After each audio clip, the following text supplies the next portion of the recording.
Hello and welcome to Sustainably Talking Live with two brilliant guests today, Ignatius, Rautenbach and Alistair Alexander, as we discuss, is the AI business model broken?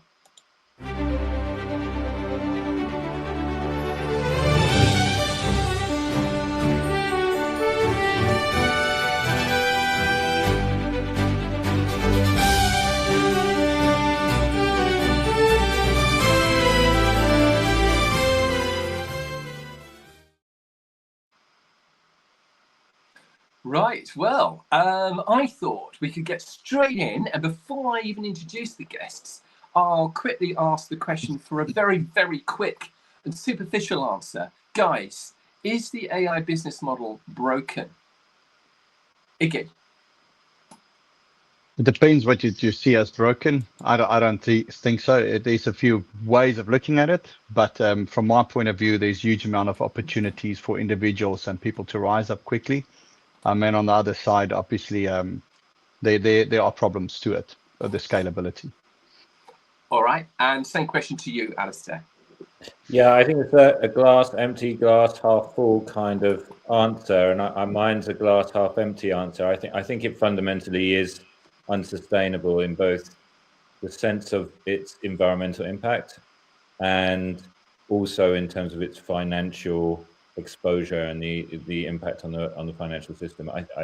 We can talk more about that, but personally I think it's got to change quite radically to continue. All right, and one more taster, something we're going to go digging a lot deeper into, but is AI a boon or a curse for sustainability? Iggy? Again, it depends how you define sustainability. There's definitely work to be done on the environmental side. I'm not a specialist on that side, but if it comes to sustainability, where the human race is going, it is a must, because it helps us with a huge amount of admin that you can do in a fraction of the time. It's changing the way that we work. It will be able to drive robots. Definitely, it is a plus, but there are things that need to be addressed. Okay, all right. Well, before we get started, we've had a couple of comments even before the show's got going. I thought I'd read those comments out. I can normally show comments on the screen, but I can only show them if they appear during the show. I can't show them when they've been posted beforehand. So I'll read them out. And the first question is from Alan Langston. He said, AI will find its adoption as it has some huge potential, but I doubt it will be all-encompassing. That doesn't seem to be sustainable. AI is currently being massively subsidized. When you start seeing constant and increasing costs, a lot of businesses will not be able to support or benefit from the technology. I think there are some real concerns about cheap AI from China or any other foreign governments. Everybody says that data is secure until it is breached, and then there is a problem. I also suspect we're going to see a massive global financial crisis when all the PE and bank money fails to reap a profit. And then there is a privacy issue. AI needs data, and much of that data belongs to us. Currently, we are forced to accept or basically go without technology. You can't say no to Apple or Microsoft to use your information. So, Alan, we're not going to just answer your question just straight away, but I think we're going to be answering a lot of those questions during the course of this show anyway, because a lot of those are talking points for today. Let me just say on the subject, on the question of China, I think there's two sides to that. I get what you're saying about China using our data, but a lot of their software is open source, which means non-Chinese companies can use the AI tools, which I don't think has the same data issues that you're talking about. Regarding there being a financial crisis, I believe there is some merit in what you just said, and certainly the Bank of England recently warned about a bubble in the credit in the shadow banking sector, but I think we'll probably be discussing that today anyway. And then Eric, I'm so sorry, I don't know how to pronounce your surname. Villapura? Have I said that right? Sorry, Eric, I butchered your name. What if discussing AI as LLMs in 26 was just a dead end? I think we'll probably be coming to that topic as well today. So here we are, back on the screen. I think before we go any further, let's introduce the guests properly. So on the show today, we have Iggy, Ignatius, I messed up how to pronounce your name earlier, so perhaps you can pronounce your name properly and just say just very, very quickly tell us about yourself. Yeah, thank you, Michael. I'm Ignatius Rautenbach. I live on the lovely island of Isle of Man. I've been here for a few years. Been focused on AI for many years before the boom started. I'm grateful for the boom, obviously. But there's a lot of concerns and there's a lot of expectations that I have for the future. One of my main outlooks is how do we adopt this new technology? How do we bring it in? How do we bring it in at scale? Most of my work is around that. So I work with different individuals and people and organizations across the world looking at this. Okay, and so people just a feel for what you do. Can you just give me an example of something you've done recently? Yeah, I work a lot on strategy and advisory. So and setting up SPVs or JVs or mergers and acquisitions between companies, bringing in new technologies and see how to distribute that. I work in a lot of the layers of AI, how it gets in different parts and different continents. Much of my focus at the moment is starting to work with universities to see how do we bring this into the corporations, how do we bring it into everyday life, and what's the effect that it's going to have. What's that unit of work? So those are the things that I'm currently focused on. I'm part of a listed company. One of the main things that I'm currently be releasing will be with a listed company in London. And that will be in the news. There's only so much that I can say about it, but a lot of it is that base infrastructure that's needed to be able to deploy that into organizations. Okay, well, just so you know, we've got the boys coming around. They're going to force you to tell us all before the show is up. So just prepare yourself. Alistair, I don't think I'm going to have a problem pronouncing your name. Perhaps you could tell us a wee bit about yourself. Now, Alistair, you're dialing in from Berlin today, but I'm not picking up a German accent from you. Please tell us more about yourself. And thankfully, you don't have to listen to my German either. That would ruin everything. I'm Alistair. Yes, I'm based in Berlin. I'm originally from London, although I'm now Irish. I should stress to add, in terms of my passport, that allows me to stay here. I work on researching and writing about the ecological impact of technology primarily, and I do a number of different projects around that. I do quite a lot of writing. And you can see some. I published an article on a website called truthdig.com, like digging for truth, truthdig.com on the semiconductor supply chain. I think that's a really important part of thinking about AI and its ecological impact, which is maybe overshadowed a little bit with the whole issue around data centers. And I've got another article coming out there around the impact of the war on Iran on the AI supply chain and potential financial collapse as a result of that. So those are the kinds of things I've been looking at. I guess I'm a little bit more pessimistic than Iggy on issues. I see is a fundamentally very carbon intensive heavy industry, and it's growing incredibly rapidly. And I think that's going to cause us a lot of problems in the very imminent future.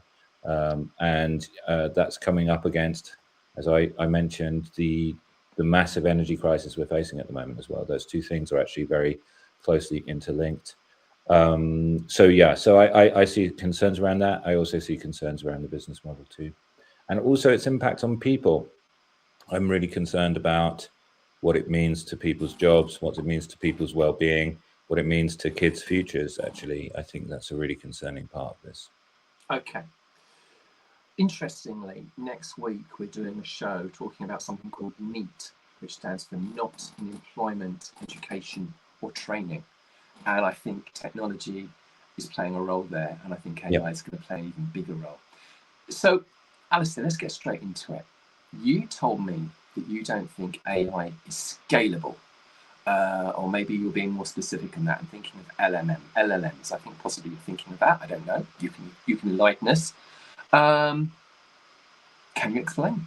Yes, sure. So, well, scale. You mentioned scale, and I think scale is a critical factor to think about here, because the key to the entire AI industry at the moment is to try and scale their AI models in terms of the size of the models themselves, but also the amount to which those models are serving people They want to scale that as far as possible and as quickly as possible. That's what all of the investment is going into. That is, in effect, the AI boom.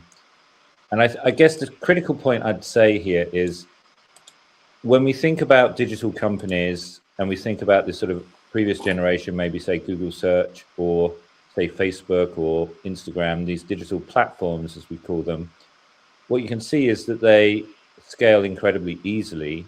You create a digital service, essentially a software platform, and then you can roll it out to the whole world. And the additional cost for each user is pretty negligible, actually, which is why they've become so profitable.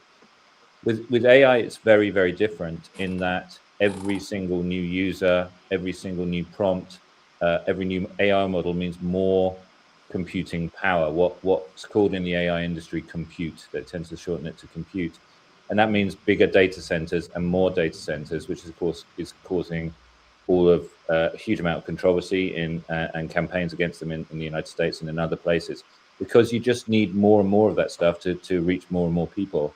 And now when you've got the recent models with, for example, the coding agents and the sort of autonomous agents like OpenClaw, you're seeing a huge sort of inflection point in the amount of compute required to serve these things. And that's causing a huge amount of pressure on the overall system. And the amount of computing power requires more computing chips. It requires more copper cable, for example, and a huge amount of resources and energy. And currently our sort of electricity systems, our supply chains for supplying that, they're all under incredible strain as a result of doing that. And that obviously has an ecological impact too. So that's the fundamental trajectory it's going in. And that's where the problem is. Okay, so Iggy, AI isn't scalable, or LLMs, large language models, which is what ChatGPT and Claude is, are not scalable. What are your thoughts about that? Yeah, definitely. What Alistair is mentioning, there are the bridges that need to be crossed. There's no two ways about that. I think in a way we need to look at the way that AI is going, or specifically LLMs, is not similar to the .com bubble, but more to when we rolled out infrastructure like the railway. It was really badly done in the beginning, and it really didn't work, and it cost a lot of money, and a lot of things didn't work, and the trains didn't match, and the railways didn't match, but the infrastructure stayed for a very long time. And I think we in that, my personal opinion is we in that first phase of it, we're trying to figure out how to do this effectively. Large language models is ineffective in doing basic stuff. I mean, it's really expensive to do things, and that is the problem with scalability. But there are options. I mean, the Chinese, I mean, I saw this morning that Trump said that they didn't want to buy the NVIDIA chips. They are going to build their own. They can do it at 25 to 30 times cheaper in inference. That's huge change. And if you start looking at, and you mentioned it earlier, you do not have to use the stuff from compute from a provider. You can bring it in and maybe do an SLM, a small language model rather, and do small training. Yes, you need specialists, and there are not a lot of those people currently, but that's growing. And you can use a larger model to help you do the smaller part. So there's huge advantages. We're just at the beginning of something that is going to change us effectively, tremendously, in the way that we function as a human race. And we need to have a lot of holding hands to make sure that we don't go down a path that there is no human race at the end of it. Yes, that'd be quite nice, wouldn't it? I think you said something quite interesting there, which you draw a parallel with the railroads boom. And that is interesting, because I remember reading a book. I'm so sorry, I don't remember who the author was, but the book was called Pop, The Bubbles That Broke America. And the author argued that there are two types of bubbles, good bubbles and bad bubbles. They're both characterized by entrepreneurs going mad and blowing loads of money. But some of these bubbles leave a legacy, which can then underpin the next economic boom. So he's cited the railroad boom and the telegraph boom before that. And I think he cited the dot-com boom as well as examples of good bubbles because they left a legacy which enabled them things to develop. Whereas bad bubbles might be something like the South Sea bubble or the Mississippi bubble or the Dutch tulip bubble, even the subprime bubble, I suppose. No goods seem to have come from them at all. But, so that's quite interesting what you said. But let me just come back to you on that one and say, yeah, but technology is changing so fast that the infrastructure that we get from this AI boom, will that infrastructure still be relevant in 10 years' time? Or will all those chips be superfluous? Sort of cancelling out your argument about it being a good bubble. Now, the chips and the technology currently doesn't last that long. But even at the current quality of what we are getting, if we can solve the power issue, which I presume is solvable, not with what we currently have, but anything can change if we really start facing a proper problem, like this one, then the infrastructure is there. Oh, we lost him. We can carry on though. I'm still here. I was coughing off camera. Carry on. Well, so I'm just saying that I don't think it's all a loss. Definitely not. It's just the way that we go about it.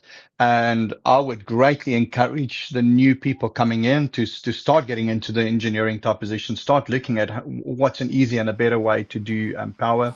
How can we do it more efficient? Because I don't think it's going to stop that we're going to be driving compute to solve problems. Whether it's the LLM that we know today or there's a newer technology, this is kind of the route that we're going. We're going into robotics. It's going to happen. That's kind of the next step. I don't think it's avoidable. Okay. Do you want to come back onto that, Alistair? Yeah, I think it's a really important point because actually that's a lot of the noises you're hearing from Silicon Valley, from big CEOs like Jeff Bezos in particular said something similar. Eric Schmidt, who's the former chief executive of Google, that this is a great bubble, and yeah, sure, it might burst, but we'll be left with all this wonderful infrastructure, all these data centers. I think there's two things about that. First of all economic bubbles are highly destructive and they cause a lot of collateral damage across the wider economy, and it's often people at the bottom of the pile who get hurt most. So that's one thing. And then the second thing is, I think there's a fundamental difference. I mean, as you mentioned, the dot-com bubble is often described as a kind of textbook good bubble, as it were. And what happened there was you had all these telecom companies investing huge amounts in fiber optic cables, undersea cables, for example, and that created the infrastructure for the internet.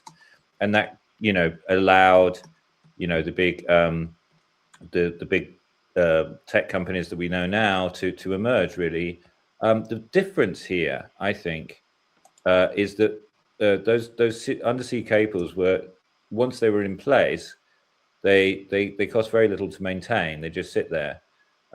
Whereas a data center, an AI data center, whether there's a bubble or not a bubble, it still costs a phenomenal amount to run. I mean, a gigawatt of electricity is an awful lot of electricity, whatever the financial circumstances. So whether or not there are people around after a bubble to actually run these enormous data centers is a big question. Having said that, there will be an awful lot of chips around, meaning that we can really cut back on our semiconductor production for a long time.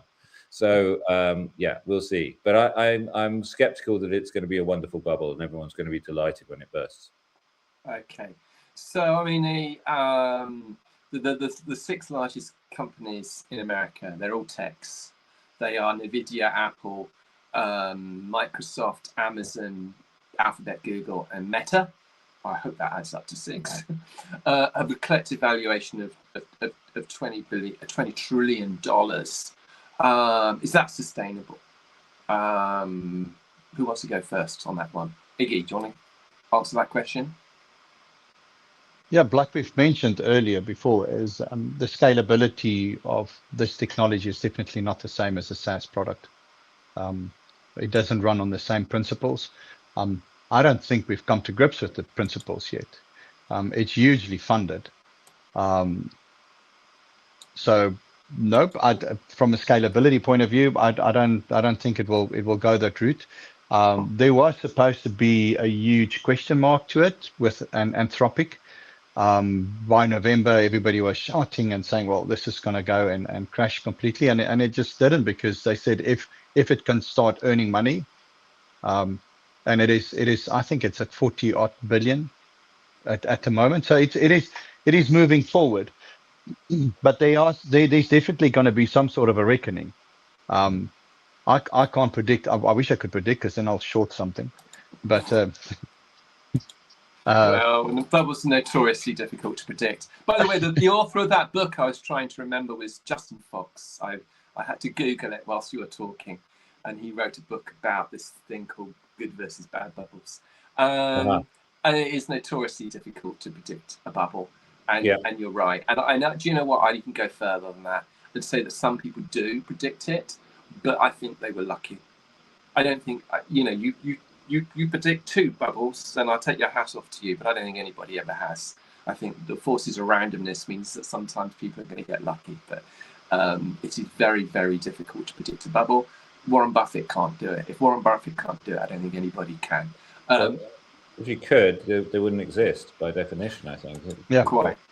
So, yeah, the problem is that with a bubble, as long as there are people around who think it's still going to go up, it's going to go up. It's only when everything absolutely has to come down that it comes down. Yeah. I mean, famously, Isaac Newton failed to spot the South Sea bubble.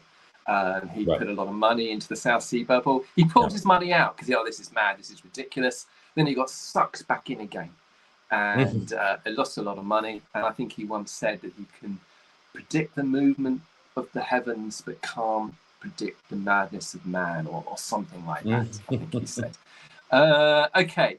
So I just want to add something, that what can happen is, because of what we're seeing with the technology that China's capable of doing, of like 25th to 30th of the cost, is we can see a change in the way that it gets put out. Yes. So we are looking at it at the current business model, at the current technology. That can change tomorrow. And the models can just become a lot cheaper and a lot more efficient to run. Yes, there will be a lot of buildings, but we can hit efficiencies. But that is something that can theoretically happen. Okay, so I've had this question, which I'd like to answer in a few minutes. Before we get to that question, and just want to ask about how Chinese AI changes the story. Taking into account that this is open source, which I think is a really important characteristic here. So who wants to take that? I mean, it's an order of magnitude cheaper, I believe. Who wants to take on the baton of talking about Chinese AI? Alistair? Yeah, sure. I could start, and then Iggy can jump in. But I think we have a similar view, I imagine. I mean, yeah, you're absolutely right. I mean, it's really very striking. 2 things when you look at Chinese AI. One is the amount of money being invested, and the amount of so-called compute, that is computing power, is a tiny, tiny fraction of what's Silicon Valley is building out. And furthermore, it's doing a huge amount of the actual inference, that is the actual running of the model and providing answers and outputs to people's prompts. I think it's something in the region, I'm not sure about it, about 30% of the world's compute inference is being done now on Chinese models, and they're enormously popular. They're massively cheaper. I think it's something like 40% of Silicon Valley startups are actually using Chinese open source models. Yeah. And just to clarify on this point of open source, what it fundamentally means is you can take the model and stick it on your own service, on your own infrastructure, or you can put it on somebody else's infrastructure. So you have control over it, and that means you have control over the data as well. So there isn't really a risk of that data being in some way going into some kind of Chinese state regime in the same way. So there's not a huge thing there. There is, of course, an issue around censorship in terms of how they've trained the models, which comes up quite regularly. But of course, the American models are censored in different ways. So that's a fundamental difference. Whereas with the leading US models, you're basically working on their infrastructures for the most part. You can use an API where you're plugging into it, but actually the compute is going on the infrastructure they've set up with their providers or their own data centers themselves. So it's a fundamentally different structure. They also have their own open source models, but they tend to be not as good as their leading models. I think that's roughly right. And Okay. does that answer the question? I mean, it's more about Yeah. the future. I mean, it is as Iggy was saying, they are showing a very different pathway, and it's incredibly successful. And it's the cost which is so dramatic. With DeepSeek recently, I think it's something like 1/10 of the cost of Anthropic, for example, and it's very, very nearly as good, I think. Sorry? No, it's a fraction. It's less than that really, even. yeah. Yeah. And the other thing is what you really have to look at as the quality of these models. Yes. Even if you use the smaller ones of them, they can run at 70-80% of the quality of the frontier models, which means it's better than whatever was out last year from the best of the best. So it's not like you're sitting with something, you want to drive in the Formula One with a Beetle. Nothing against Beetle. I'm just saying it's not the case. It's just literally you're sitting with something that's maybe 20% less, 25% less, but it's already good enough to use in most business function. If you want to search the corpus of the whole world's information, obviously it's not built for that, and you don't want to use it that way if you want to deploy it in a company. I'm a huge fan, and I'm pushing for sovereignty because I cannot see it being any other way. As you do not want your data in like any other jurisdiction's universe, because you just don't own it. And because of the way that LLMs work, the AI can interpret your business logic overnight, and you can have competition.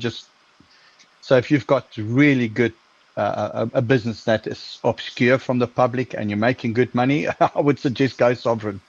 Do not put your stuff in there, because it's so easy to ask a question. Show me exactly what's going on here. You do not need the administrative. You don't have to have a huge department that's doing that work. But and, if these costs as well, isn't it? I mean, it's control. I mean, for a business, the control over costs is really impossible with the It is impossible. models from Silicon Valley. I mean, Uber was saying, I think it's something like 4 billion it's spent in 1 quarter on AI. And the thing is, they've just hiked their prices because they've got this issue with compute. So you're really at the mercy of them, and they're desperate. Their whole business sort of financial structure is so delicately balanced at the moment that you're at risk from that, and so you have so much more control with a model on your own infrastructure, as Iggy was saying. Yeah. Technically, I just want to raise something there, Michael, before you go on. Technically, what people must realize is if you use a model from somebody else, they can change the weight. So that thing can behave like this today, and it can behave totally different tomorrow, which is it's not deterministic. You can have small language models that you can get more deterministic, and those are wording that people need to get their head around. More deterministic than just random. It's very difficult to trust it when they can change the weights, and it just behaves completely differently. Can I ask Iggy to explain weights, because I think that's really important, and it'd be helpful to get an idea of that. Yeah, I'm just going to go in the very easiest way possible. It's just the way that it will respond to input. It will just look at it and it will respond, and you can shift it. You can tell it, do it slightly more like this, or give more preference to that. That's not even weights. That's just the rules that they have around it. Yeah. Let's not even worry about the weight. Just they put rules in place, and those rules they can change overnight because you comply to their SLA. And that creates havoc in automation. It's not simple to automate when people change the way that the AI responds to you. Okay. All right. Weight is also something I'm trying to lose. So can we just return to this comment from, is that an A? It is, isn't it? Cabell. What are the possibilities of modern technology with contained power and constrained input services and materials? I hope one of you understands that question, because I don't. I absolutely do, and actually I think it actually ties in quite neatly with the last one, because actually what we're talking about with China is precisely this. And I think it's a really important point. I think that the Silicon Valley view is that we need bigger is better, and the more cost, the more money we have to build up bigger infrastructure, the better everything's going to be. Whereas what China is doing is, as a result of its own constraints, it doesn't have the best chips. It's struggling from those, so it actually has tailored its products, its AI models accordingly. And what you can see from that is tremendous innovation. And I think that's really important to say, that once you have limitations on that materials and infrastructure, then you see a huge amount of innovation as a result of those limitations. And that's precisely why the Chinese models are so competitive now.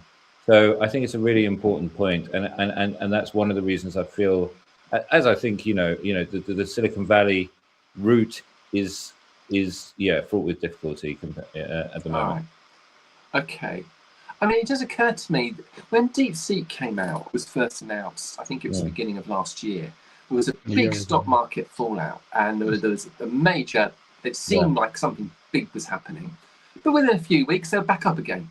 Yeah. And I find that surprising, because I thought, to me, that the Chinese AI is a lot more disruptive than the markets are taking into account.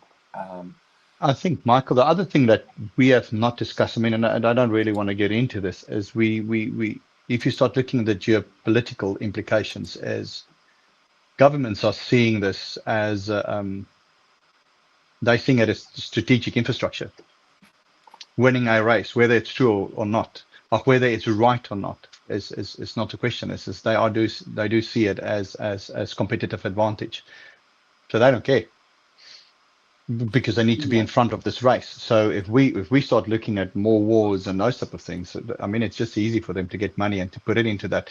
They can fund it up. It's irrelevant then. Yeah. Okay. All right. Okay, I get that. So can we just quickly look? Guess what? We're theoretically, you're supposed to be finishing in 3 minutes. I don't think that's going to happen, but perhaps I don't want to roll on for more than about 5 or so minutes. So we are up against it. But can we just turn ever so slightly to data centers then? Everybody knows that data centers use a lot of electricity. Is their thirst forever going to be unquenchable, or do you think that? I mean, Ember did a report a few weeks ago looking at the use of electricity, and although the demand in electricity has increased last year, the growth in clean energy was faster than that, and Ember believes that it's going to be significantly faster in the years ahead. So why are we worrying? If more and more electricity is going to be cleaner, why are we worrying about the electricity used by data centers? Am I missing the point there? Alistair? Shall I answer? Okay, so Please, I mean, this is a really key point. The answer is, so it depends on which country you're in for a start. Some countries have decarbonized much faster than others. A notable leader in that is the UK, in Europe, say. And in the US, a lot of states have decarbonized a lot faster than other ones. For example, interestingly, Texas, which is a very obviously a very oil-rich state, very Republican, is one of the fastest to decarbonize. Ironic, isn't it? Yeah. But what you see there is it's also got some of the fastest growing data center construction as well. And the issue is this, that we have a huge job on our hands decarbonizing our existing economy. Everything we do is energy intensive. The reality is that fossil fuels are the most energy rich substances we have. Trying to replace those with renewable energy is very hard. And the other critical thing about fossil fuels is they're dispatchable. That means you can use them as and when you like. You can store them, and then when you need some more because it's cold or it's hot, you can just add some more into the gas turbine or whatever. With the renewable, obviously, we can't do that quite so easily because they're dependent on the sun or the wind, etc. So actually, when it comes to the data center build out, when you look at the increase in energy infrastructure being provided for it, it's overwhelmingly gas and fossil fuels, because it's dispatchable, it's available, it's the easiest thing to add. And what it means also is it's making it much, much slower to decarbonize the rest of the economy, because there's so much more energy being used for these new things. So, and another really key element here actually is, even with gas powered data centers, they're actually using a huge amount of grid scale batteries as well. And batteries are really critical. And that's one of the biggest developments in the last few years with renewable energy, is having these large scale batteries that can really even out the load from renewable energy and kind of make it dispatchable in a way. So, but actually the data centers are doing that themselves. They're building in the grid infrastructure with batteries to even out their own load. So every way you look at this, adding data centers is just adding more carbon intensive activity to our grid, but it's also slowing down our decarbonization plans. Okay, I mean, interesting. Last week I referred to an article on the show saying how in the US, electricity generated by gas is actually using lithium-ion batteries as a backup, because even the gas they're struggling to ramp up the gas fast enough to meet peaks in demand. So even in that respect, they're using lithium-ion batteries as backup, which I thought was quite interesting. Yeah, absolutely, and I think possibly Iggy knows more about this than me, but essentially, with any data center, you need a really, really steady electricity supply, and that's why especially the AI. Yeah, because the AI is different than a standard data center. Is you can have 30,000 chips that behave exactly the same at the same time.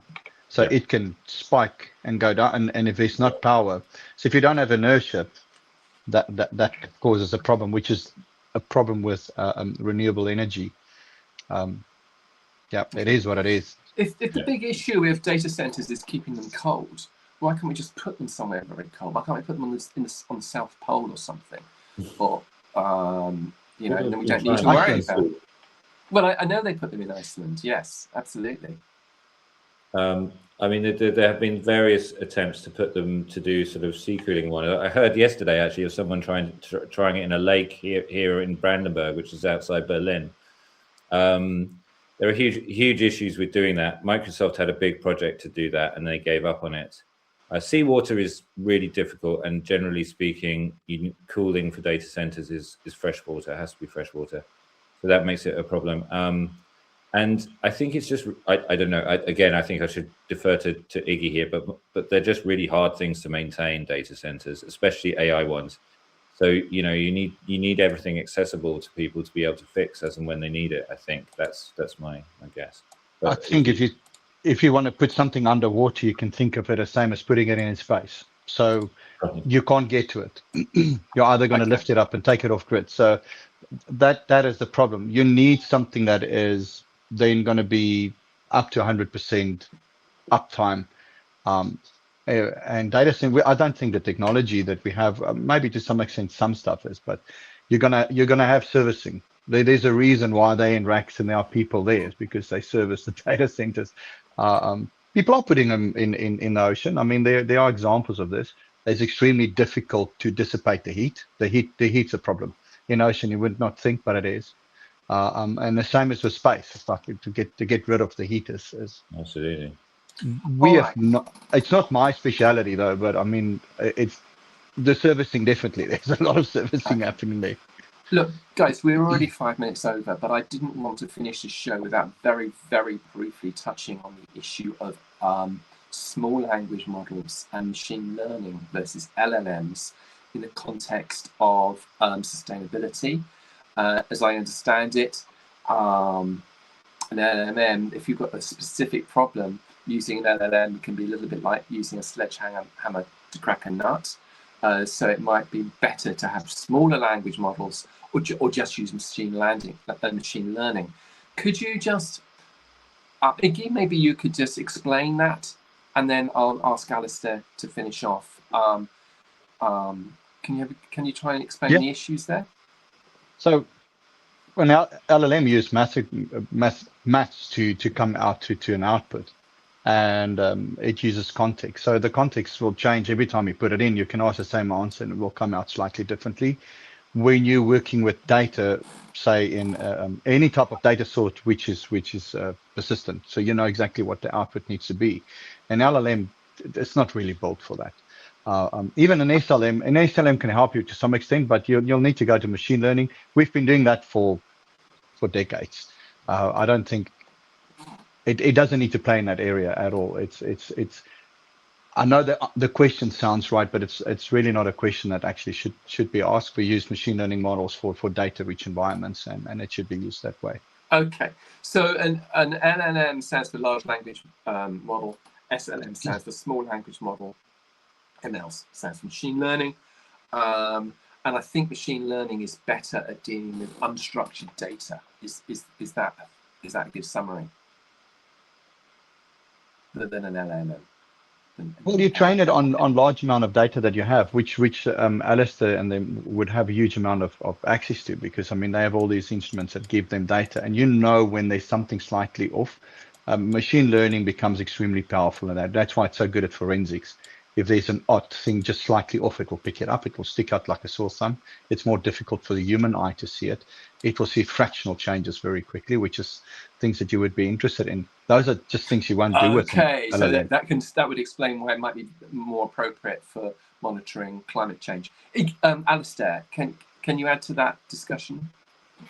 Well, I can add in a more sort of general sense, and that, and I think we discussed this before, is really there's far more scope to have far more lower impact models if they are hosted on the edge, so to speak, by sort of like infrastructure servers, computers where you are, as opposed to in big cloud-based data centers, and where they're smaller models which are focused on very specific use cases, as opposed to these enormous large language models, which are kind of like these kind of everything machines, which are supposed to do everything for us, which is hugely inefficient, as you said, and that's where the impact is. So to my mind, if there is a future for AI, it must be in that route, and it also that would also address a lot of the wider social impacts we're having with AI as well, because we'd have much more capacity to control where it's used positively and where it's used negatively. So for me, that is absolutely the future, but we'll see. The problem I see is that the AI industry, as it currently stands, is completely configured to going in an opposite direction. So that's the tension. Okay, so I've just had a look at the comments we had earlier from Alan. I think, Alan, we pretty much covered what you were talking about earlier without spending ages on it, because we are out of time. And Eric, you talked about what you're discussing, AI is at LN 26 was just a dead end. Oh yeah. We, maybe we could finish on that note. Well, that's a very specific question, actually. He's referring to Jan LeCun, who's a very noted AI developer, researcher, who was also heading Meta, Facebook's AI. And there's a kind of a split. AI goes a long way back. It goes back to the 50s at least, as an area, as a field of sort of computer development. And there was there was a split between so-called connectionists and the symbolists, I think it is. Basically two ways of thinking about artificial intelligence. One was that you get the intelligence from the learning, from the connections you create. So this is the kind of process and the model we're going for with our current AI and generative AI. And the other one is the symbolists, who believe it's fundamentally by creating world models which have the kind of the intelligence built in. So it's a kind of it's almost like an ideological divide in AI. Actually, everything we see in the AI industry is completely dominated by that connectionist, the sort of generative neural network machine learning approach. And people like Jan LeCun believe that and for that matter, Gary Marcus, who's a very prominent skeptic, he's actually in favor of AI, but he's in favor of this kind of more symbolist approach to AI, like Jan LeCun, although they both dislike each other, it seems. But anyway, that's beside the point. That's just a division. those people think that we will never get to this so-called artificial general intelligence in the current frame, in the current sort of paradigm of generative AI, because it doesn't have that world model intelligence built into it. So it's a very specific thing. It's an open question whether they'll get there or not, or what they actually mean by it, I would say. I would be very fascinating. Alice, Iggy, I'll let you finish off. Yeah, I'll be very afraid what you read in the news. So you sit with listed companies that want to raise the share price. So I mean, if it's up to them and these stories, the next super intelligence is next week, next month, 3 months from now. I'll be very skeptical of things that you read in the news, because I mean, it's publications and it's marketing, and it just raises their list price and makes them worth more. You have to take that into account when you look at these things, in the same way as Alistair mentioned, is when you listen to somebody that says the LLMs won't take you, that you need to know what his fundamental beliefs are, and he's looking at it in a different direction. And world models are definitely, it's interesting. They just don't have the progression that we currently have with the current LLMs. So, I mean, the way that it works is there can be a new technology tomorrow. I mean, we forget that whatever we're seeing now is 3 years ago. There was this boom, which is ChatGPT 3.1 came out, and it was this huge thing. We can have something like that tomorrow. I don't think we'll go off this route of going to robotics and going in that direction. I don't think it will stop. That's probably more where we're heading than LLMs. LLMs are great, but I mean, the use case for it is, for me, is very, although it's very large, it's very difficult to use them in different ways. Okay, I think we've run out of time. I would just say, I don't know whether, I'll give you 10 seconds each on this one, that given the demographic changes, the imminent implosion of populations throughout much of the world, with the exception of Africa, maybe robotics is a partial solution to that. I don't know. I'll give you 10 seconds each on that, and then we must pack up, I think. I'm split on it, so I don't know. I mean, they're making huge advancements. It's definitely it's coming our way. I don't think we can avoid it. I would suggest then people get into it. If you want to see things shift to the better, we need to get people then involved that makes it better and more friendly to human, or friendly to the way that we do. I don't think it's avoidable. Okay. Alistair, I'll give you the last word. Oh, I mean, well, I mean, we've been seeing robotics for a long time in different guises, and so yes, naturally that's where things are going to go. We'll see. It's actually remarkably hard to get robots to do things which seem to us quite basic, like picking up boxes and things like that. So I think it's an open question, and also, of course, robots, like any electronic equipment, will have a big impact in terms of making them, because they do. And sometimes, even if it doesn't make us the most money, giving people jobs is a good idea, for them and for us. Indeed. All right. Well, thank you very much. A very, very interesting conversation. I'd love to. Well, Iggy is going to be back on the show soon. I'd love to get you back on again, Alistair. Sure. And thank you very much. And we've got 3 great shows next week. We've got one on NEAT, not in education, employment, or training. Some 2 fantastic guests, both coming in from Azerbaijan. We've got an update from the rainforest with 2 guests.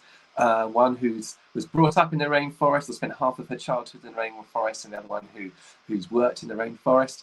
And then we've got an update from Brazil with 3 guests from Brazil. So we've got 3 great shows next week. And thank you, Alistair and Iggy, and see you soon. Thank you. Thank you. All right.